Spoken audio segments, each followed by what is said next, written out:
रावण के दरबार में। जय बजरंगबली भक्तों। हनुमान रावण के भव्य दरबार को विश्लेषणात्मक दृष्टि से देखने लगे। रावण का ऐश्वर्य अद्भुत था। वे सोचने लगे, अद्भुत रूप और आश्चर्यजनक तेज का स्वामी, राजोचित लक्षणों से युक्त में यदि प्रबल अधर्म न होता तो यह राक्षस राज इंद्र सहित संपूर्ण देवलोक का संरक्षक हो सकता था। इसके लोक निंदित क्रूरतापूर्ण निष्ठुर कर्मों के कारण देवताओं और दानवों सहित संपूर्ण लोक इससे भयभीत रहता है। समस्त लोगों को रुलाने वाला महाबाहु रावण पूरी आंखों वाले हनुमान को समक्ष इस प्रकार निर्भय खड़ा देखकर रोष से भर गया और क्रुद्ध होकर अपने महामंत्री प्रहस्त से बोला, अमात्य, इस दुरात्मा से पूछो कि यह कहाँ से आया है, इसे किसने भेजा है? सीता से यह क्यों वार्तालाप कर रहा था? अशोक वाटिका को इसने क्यों नष्ट किया? इसने किस उद्देश्य से राक्षसों को मारा? मेरी इस दुर्जय पुरी में इसके आगमन का प्रयोजन क्या है?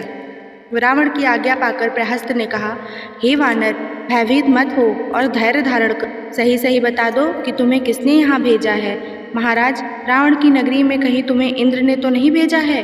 कहीं तुम कुबेर या वह वरुण के दूत तो नहीं हो? या विजय की अभिलाषा रखने वाले विष्णु ने तुम्हें दूत बनाकर भेजा है? यदि तुम हमें सच सच बता दो कि तुम कौन हो तो हम तुम्हें क्षमा कर सकते हैं। यदि तुम मिथ्या भाषण करोगे तो तुम्हारा जीना असंभव हो जाएगा।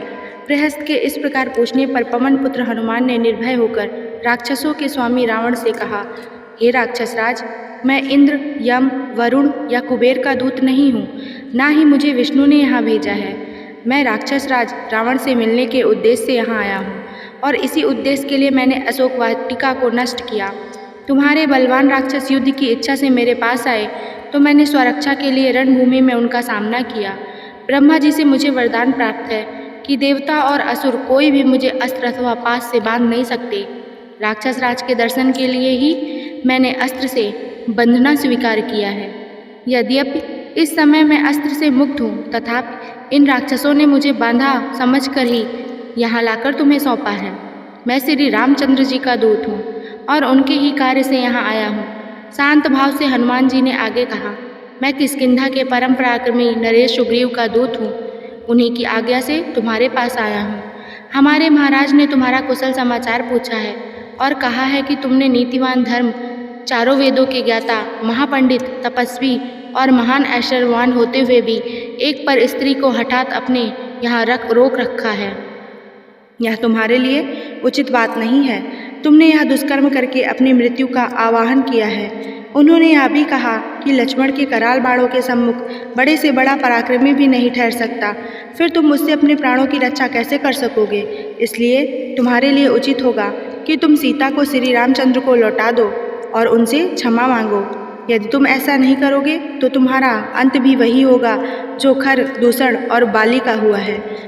हनुमान की ये नीति वचन सुनकर रावण का सर्वांग क्रोध से जल उठा। उसने अपने सेवकों को आज्ञा दी, इस वानर का वध कर डालो। रावण की आज्ञा सुनकर वहां उपस्थित विभीषण ने कहा, राक्षस राज, आप धर्म के ज्ञाता और राजधर्म के विशेषज्ञ हैं।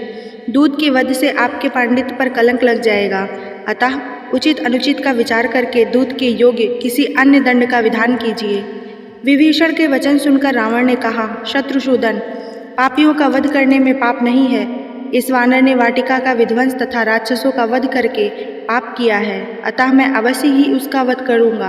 रावण के वचन सुनकर उसके भाई विभीषण ने विनीत स्वर में कहा, हे लंकापति, जब यह वानर स्वयं को दूत बताता है तो नीति तथा धर्म के अनुसार इसका वध करना अनुचित होगा, क्योंकि दूत दूसरों का दिया हुआ संदेश सुनाता है। वह जो कुछ कहता है वह उसकी अपनी बात नहीं होती, इसलिए वह अवध्य होता है।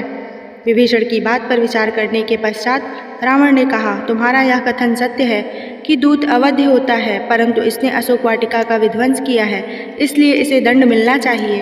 वानरों को अपनी पूंछ बहुत प्यारी होती है, अतः मैं आज्ञा देता हूँ कि इसकी पूंछ रुई और तेल लगाकर जला दी जाए, ताकि इसे बिना पूंछ का देखकर लोग इसकी हंसी उड़ाएं और यह जीवन भर अपने कर्मों पर पछताता रहे। रावण की आज्ञा पाते ही राक्षसों ने हनुमान की पूंछ को रुई और पुराने कपड़ों से लपेटकर उस पर बहुत सा तेल डालकर आग लगा दिया। अपने पूंछ को जलते हुए देख हनुमान को बहुत क्रोध आया। सबसे पहले तो उन्होंने रुई लपेटने और आग लगाने वाले राक्षसों को जलती पूंछ से मार मार कर पृथ्वी पर सुला दिया। वे जलते चीखते चिल्लाते वहाँ से अपने प्राण लेकर भागे। कुछ राक्षस उनका अपमान करने के लिए उन्हें बाजारों में घुमाने के लिए ले चले। उस दृश्य को देखने के लिए बाजारों में राक्षसों की और घरों के छज्जों तथा खिड़कियों पर स्त्रियों की भीड़ जमा हो गई। मूर्ख राक्षस उन्हें अपमानित करने के लिए उन पर कक्कड़ पत्थर फेंकने तथा अपशब्द कहने लगे। इस अपमान से क्रुद्ध होकर स्वाभिमानी पवनसुत एक ही झटके से सारे बंधनों को तोड़कर नगर के ऊंचे फाटक पर चढ़ गए और लोहे का एक बड़ा सा चक्का उठाकर अपमान करने वाले राक्षसों पर टूट पड़े। इससे चारों ओर भगदड़ मच गई। ऐसे ही रोचक कहानियों के लिए मेरे चैनल को फॉलो करना ना भूलें और लाइक शेयर सब्सक्राइब भी करें। धन्यवाद।